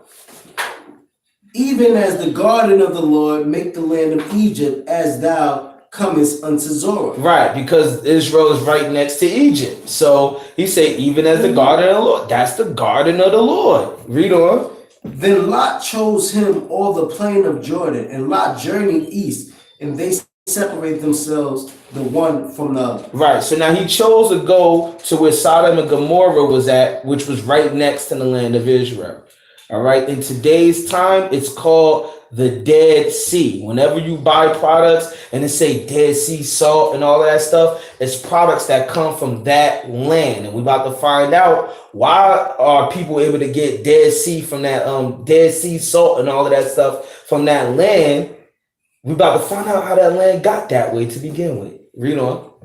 And Lot chose him all the plain of Jordan, and Lot journeyed east, and they separated themselves the one from the other. And Abraham dwelt in the land of Canaan, and Lot dwelt in the city of the plain, and pitched his tent toward Sodom. But the men of Sodom were wicked and sinners before the Lord exceedingly. So they was wicked and sinners before the Lord exceedingly. They was sinning in front of the Lord's face, and it said exceedingly, like it was like Extra. no end. They was extra with it. They was extra gay. They was extra fruitylicious. Like they took it to a whole other level, man. It's one thing when you get, but when you go the extra mile. Right. They went 8 Mile on it. Yeah. Keep going. And the Lord said unto Abram, after that Lot was separated from him, lift up now thy eyes and look from the place where thou art northward and southward and eastward and westward. For all the land which thou seest, to thee will I give it, to thy seed forever. Right. So now after that, the Lord said, Abraham, look all around you. See all of this? This is going to be yours. All of this land going to be yours. He promised the land of Israel to Abraham's descendants, the Israelites who were going to come after him. All right, read on. And I will make thy seed as the dust of the earth, so that Can you count every grain of dust that's on the ground? If you pick up sand in your hand, could you even count all of the sand grains in your hand? He said that's how the nation of Israel is going to be. The nation of Israel is going to be so, he said, it's not a pump. I see you, Charles. The nation of Israel was going to be so big, there's no way you'll be able to count them in number. We look at black people alone. Let's just say black people in North America. It's a whole lot of us. That's not even talking about all of the 12 tribes. That's not even talking about our people scattered all around the world. We just talking about one tribe. Already you like, that's a lot of people. Now imagine the Native Americans and Hispanics. Imagine the people that's in Africa. Imagine the people in the Middle East. Imagine our people who went to slavery in Europe. You talking all of that? The Bible say you cannot number the children of Israel. We're too big. You got people out there that don't even know that they're Israel. They call themselves all kind of names. Read on. And I will make thy seed as the dust of the earth, so that if a man can number the dust of the earth, then shall thy seed also be numbered. Arise, walk through the land, in the length of it, in the breadth of it, for I will give it unto thee. Then Abram removed his tent and came and dwelt in the plain of Mamre, which is in Hebron, and built there an altar unto the Lord. Hallelujah. All right, read on. And it came to pass in the day of Rampel, king of Shinar,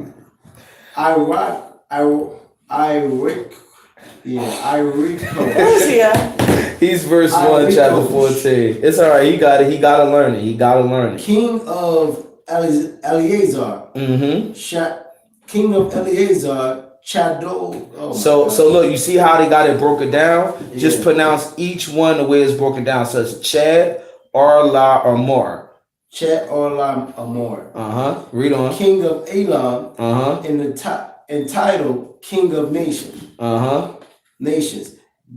That these made war with Bera, king of Sodom, and with Beersheba, king of Gomorrah, Shinab, king of Admah. See, you getting it? And Shem Eber. Right, Shem Eber. King of Zeboim. Yep. You said what? What's that, Zebulun? Nah, Zeboim. He said it right. And the king of Bela, which is Zoar. Right. See, that's what I'm talking about. Give this man a round of applause, y'all.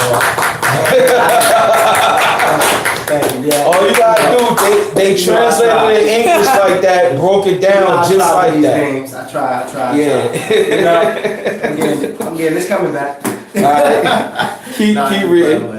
All right. So, but long story short, You had other people in different countries over there in the Middle East. They all teamed up together to fight against the kings of Sodom and Gomorrah. All right. So now it's about to be war. It's about to be casualties. Read on. It's a bunch of names here. You want me to just read? You in verse 3, right? Read on. All these were joined together in the valley of Siddim, which is the Salt Sea. 12 years they Which is the what? The Salt Sea. Because by the time this was written, the land was already destroyed. Read on.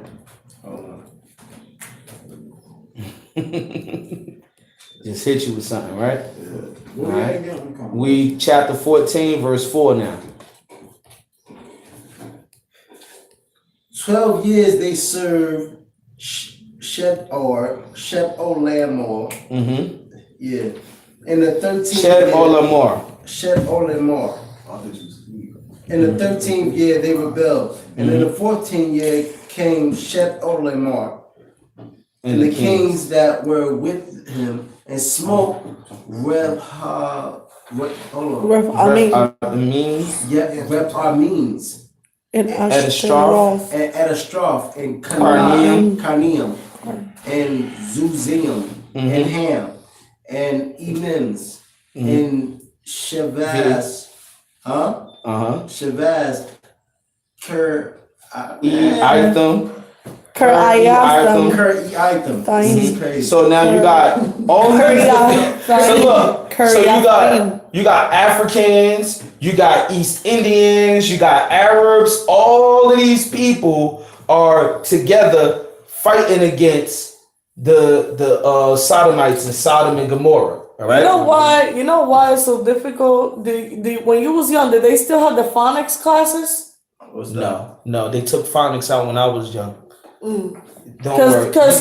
You said what's that? Yeah. Exactly. They never taught it to you. Because to us over there in the islands, they didn't never take phonics out because phonics is what we're doing right now. That's phonics.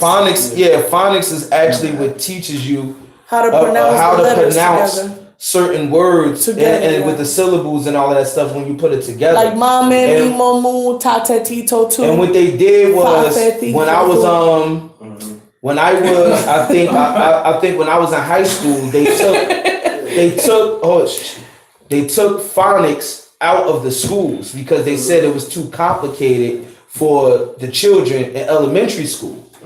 And yeah, exactly.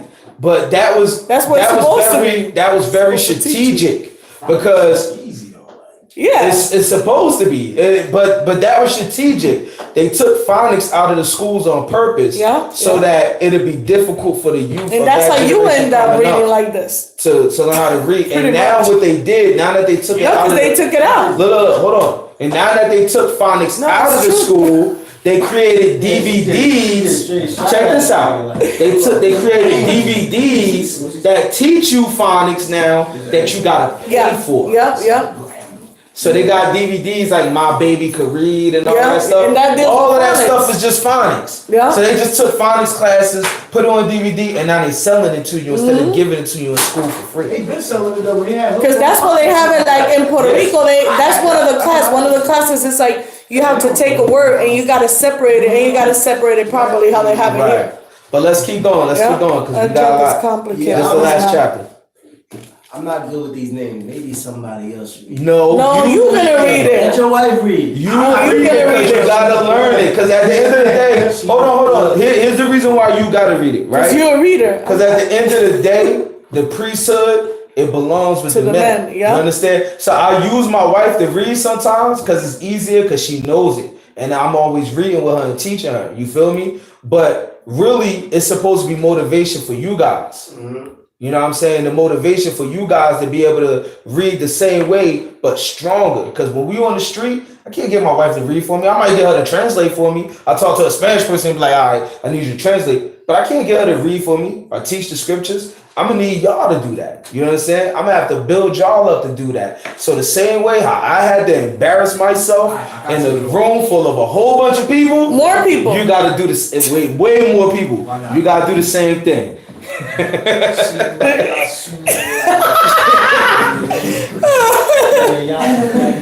know what? We should have a day where we're just gonna go through the chapters that is all names. Yeah, we gonna have that. Yeah. It'll come up. Keep going. So you in verse 7. Yeah, verse 7. Go ahead. There you go. Hey, go deep. And then he returned and came to in Mishpat, which is Kadesh, and smote all the country of the Amalekites. Yep. Also the Amorites that dwelt in Hazazon Tamar. So Amalekites are Jewish people. All right, the Amorites are Japanese people. So pretty much when these people came through, these different Africans and Arabs and Indians, East Indians came, they was like, man, we bring everybody over there. So you had little Japanese people, they get rolled on. You know what I'm saying? Jewish people that got rolled over, everything. They all got taken. You understand? They was like, yo, anybody over there next to Sodom and Gomorrah, you getting it, pretty much. Right? Y'all forgot who living next to Sodom and Gomorrah, though. Keep going. And there went out the king of Sodom and the king of Gomorrah and the king of Admah and the king of Zeboim and the king of Bela, the same as Zoar, and they joined battle with them in the valley of Siddim. See, I knew Hooked on Phonics was what's up.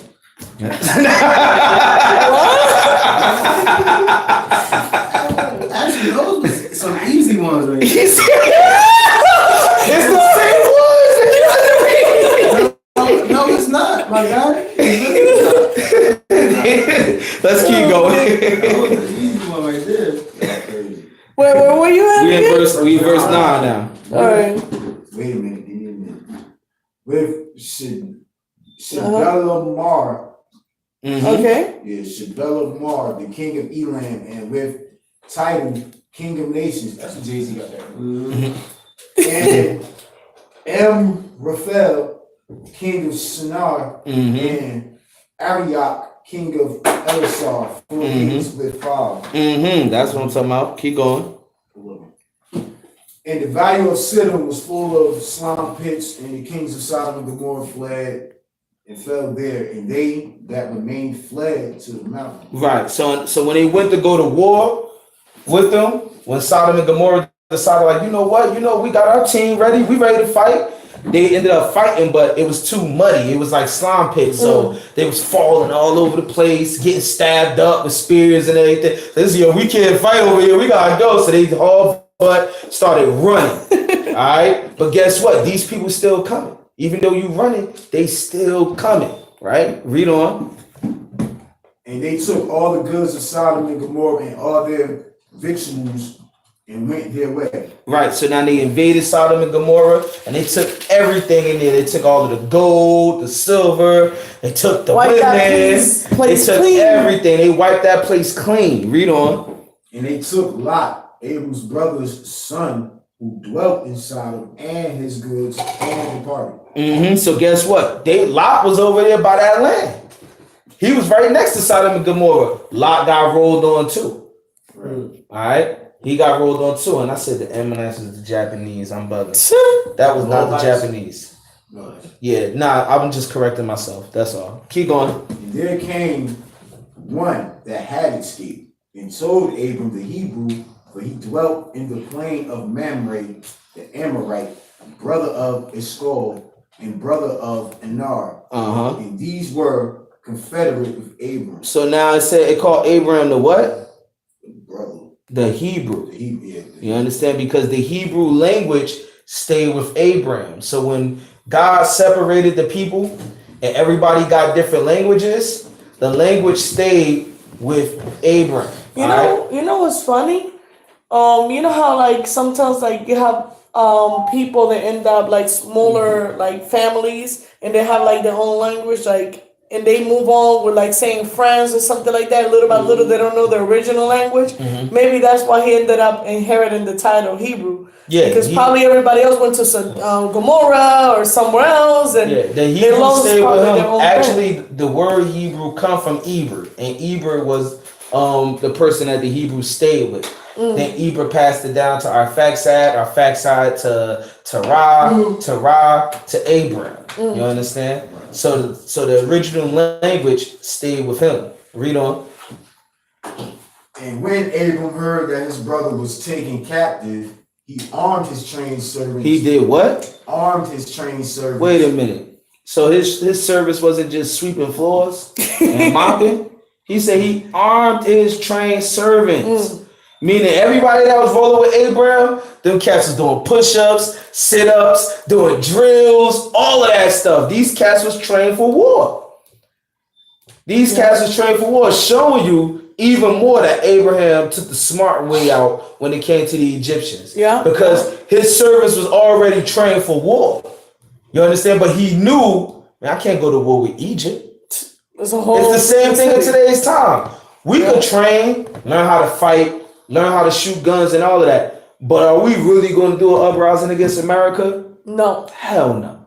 And whoever tell you that we are, stay away from them. Anybody that's saying that Israelite, they're like, yo, we about to fight against America, stay the hell away from them. They're going to get you killed and locked up by national security, and you will never be seen again. And you're going to be in Guantanamo Bay, getting waterboarded and raped by dang going officers over there. I'm telling you. So don't get caught up, right? But Abraham had trained servants. Ain't nothing wrong with training yourself and preparing yourself, though, to do what? Defend yourself. Because at the end of the day, that's Abraham's nephew. Yeah, yeah. They done kidnapped his nephew, kidnapped his wives, his children, everything. He like, yo, I gotta go get my family back, bro. Yeah. I ain't gonna let them just take them. I'm gonna go get my family back. Yeah. Right? Because he could have just said, man, I'm sorry, Eli, I'm gonna leave you for dead.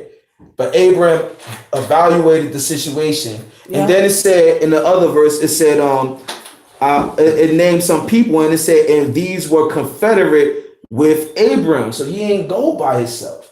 Confederate means they was united. Yeah. So he had a few people with him that had their little thing going too. He said, look, I got about like 80, 100 men. How many men you got? How many men you got? I think we can make this happen. He evaluated the situation. Right? Call up his friends. Yeah. Go to Ecclesiasticus real quick. I believe it's chapter 40. Let me make sure. Chapter 37.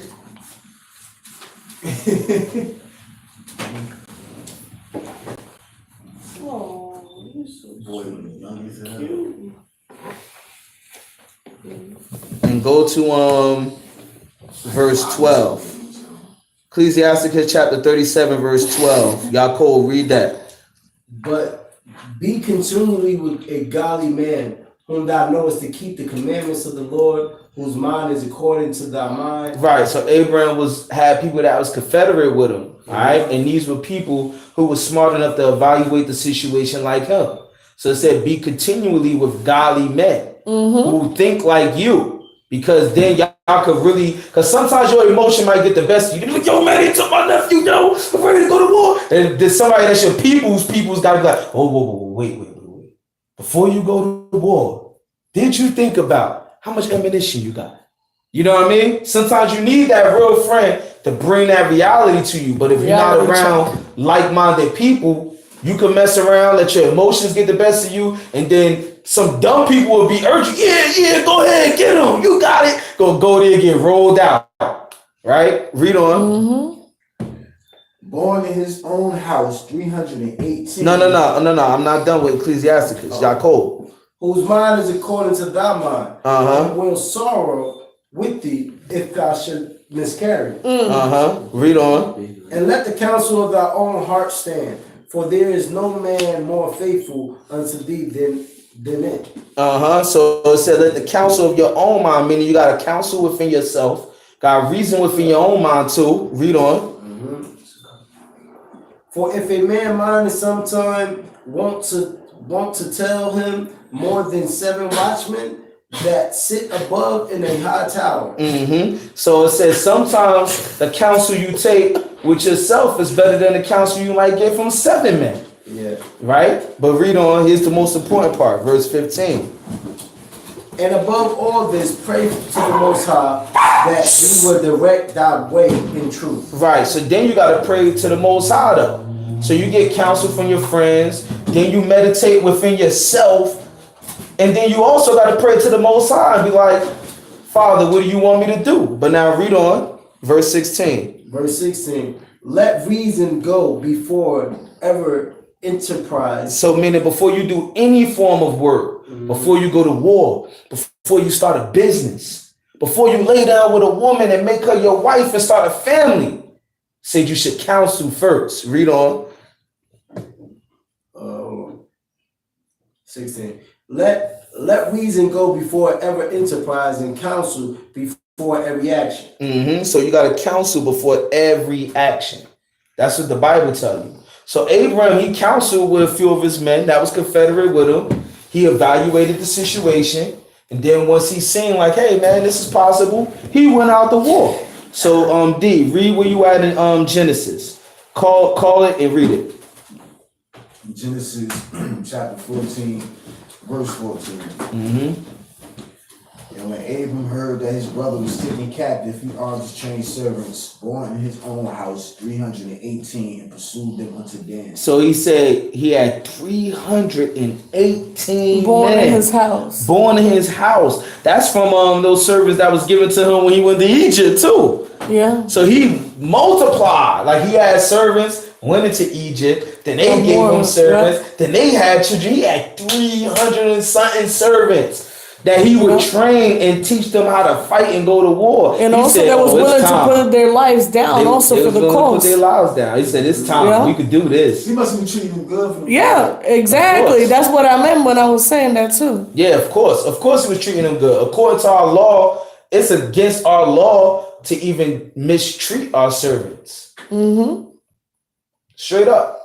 Even if it's a Gentile, like of course with Gentiles, if they do wrong, you know what I'm saying, you can beat them and there's no limitation, but at the end of the day, you can't do it unjustly though. You can't just do it just because you feel like it. Like, and even if it is a servant, if you do something that marks him too, like if you dismember him in any form of fashion, like mess up his eye, now he can't use his eye no more, or you cut his hand off, that he goes free. I was about to say that nigga.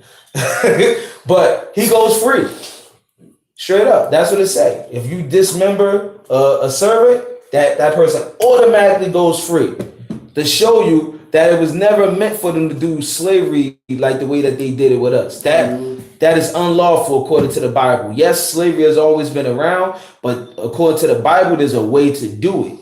Because when we get into power, they call them servants. Right. Servants, you know what I mean? servants which is similar, but it's slavery with a time limit.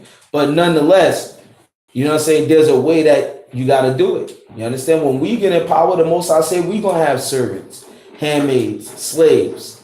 You know what I mean? So but you gotta do it according to the Bible. Read on. And he divided himself against them he and his servants by night. They smote them and pursued them unto Hobah, which is one of the left hand of Damascus. So he went by night and did a sneak attack on these cats, man, because they was probably enjoying the fruits of their labor now. They like, yeah, man, we done robbed this nation now. We're gonna drink this wine up. We probably gonna have sex with their women. They just all chilling.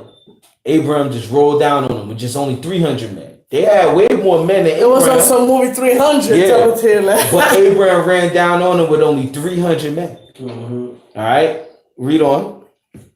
And he brought back all the goods and also brought again his brother Lot and his goods and the women also and the people. So look, he came back with more than what he went down there for. He only went down there to get Lot and his family. But he went and got back all the Lot goods. So whatever riches Lot had, he still had them because Abraham got it back for him. And plus the riches that was taken from Sodom and Gomorrah. He got everything back. He was filthy rich. Right? Yup, read on. And the king of Sodom went out to meet him after his return from the slaughter of Shedorlaomer. Hey, I want to read the scripture real quick about Abraham treating his servants well. And y'all don't got to go there. Y'all could just write it down. It's Ecclesiasticus chapter 33, verse 30 and 31. It says, if thou have a servant, let him be unto thee as thyself. because thou hast bought him with a price. So he's saying, listen, you purchased this person to be your servant, to be your slave, but you ain't purchased him for nothing. All right, it's with a price, so you gotta treat him like that's yourself. And it says, if thou have a servant and treat him as a brother, for thou hast need of him. So now the work that you hiring him for, how's he going to be able to do it for you if you treating him like Kuta Kente, cutting his feet off and raping and all of that stuff? They can't do no work for you properly if you mistreating him like that. So it said, treat him as yourself because you have need of him. There's a reason why he's a servant, right? And it says, as of thine own soul, meaning you got to think about it like, what if it was me? What if I was the servant and they were the king? You see what I'm saying? How will I want to be treated, right? If thou entreat him evil and he run from thee, which way wilt thou go to seek him? So the Bible said, if he run away from you and he get away, what you going to do? Nothing. You can't do nothing. He gone. You understand? Because when you think about it, like, yeah, you have people watching and everything over like servants back in the day, but you know, it was a lot more easy to kind of get away too. Yeah, being a servant back in the day. So a servant would want to, like, you have to have it where they want to stay pretty much. Yeah. So back in the day was, you know. Read on in Genesis. Okay. I'm start over. And the king of Sodom went out to meet him after his return from the slaughter of Sodom, and the kings that were with him at the valley of Sabbath, which is the king's bed. And Melchizedek, king of Salem, brought forth bread and wine, and he was the priest of the Most High God. And he blessed him and said, blessed be Abram of the Most High God, possessor of heaven and earth, and blessed be the Most High God, which hath delivered thine enemies into thy hand. He gave him tithes of all. So this was a guy who was pretty much serving the Most High. He was a priest of the Most High. He knew the will of the Most High. And he seen Abraham and he said, oh, the Most High is dealing with him. You understand? He dealing with him probably more than he dealing with me, you know? That happens sometimes. We have preachers out there that when they come out there and see us out there teaching, they be like, I went to theologian school for nothing. Like, they feel like that. Like I said last night, I seen a preacher lose his whole congregation over just one simple truth. I was like, Dad, the Sabbath day, that's it? You lost a whole congregation over the Sabbath day? They ain't ready to hear the Israel then, you know? But read on. And the king of Sodom said to Abram, give me the purses and take the goods to thyself. And Abram said to the king of Sodom, I have lifted up my hand to the Lord, the Most High God, the possessor of heaven and earth, that I will not take from a thread, even to a shoe latchet. Right. Yeah, I'm about to end it now. So he said, look, I'm not even going to take a shoestring from you. I don't want nothing from you. And he about to explain why he didn't want anything from him. Read on. And that I will not take anything that is thine, lest thou shouldest say, I have made Abram rich. So he said, listen, I prefer to be blessed by the Most High. If I take anything from you, then you can say, yeah, I gave Abraham his jump start. The riches I gave him was how he got everything. So Abraham said, I don't want nothing from you. I'd rather the Most High give it to him. So you won't be able to say that, right? Read on. Save only that which the young men have eaten in a portion of the men which went with me. Anar, Eshcol, and Mamre, let them take their portion. Right, so he said, listen, let these men get the paid. That came down, you know, the ones that was confederate with him. And he said, and the food and the stuff that we had to eat for the journey and all of that, we don't owe y'all nothing because, you know, we got y'all stuff back. So, and that's it. Fair enough. Fair enough, you know. So I hope that I hope that y'all gain some wisdom, understanding, some spirituality, but most of all, made you examine yourselves and look inside of yourselves and wonder, how does this story apply to me in any form of fashion as far as bettering myself? And I pray that it is useful for you, and I want to say all praise to the Most High by Shema Mashiach. Amen. All right. Anybody got any questions in the live feed before I shut it What down? stuck out to me about that whole thing for real? 30 seconds. I said what stuck out to me about that whole thing for real? About what? The part about before enterprising. Oh, Seeking counsel. yeah. Meditating with it, all that. That's the part. Mhm. I do a lot of that. Yeah. That's good. That's good. I didn't think And it specifically used the word enterprise. I ain't because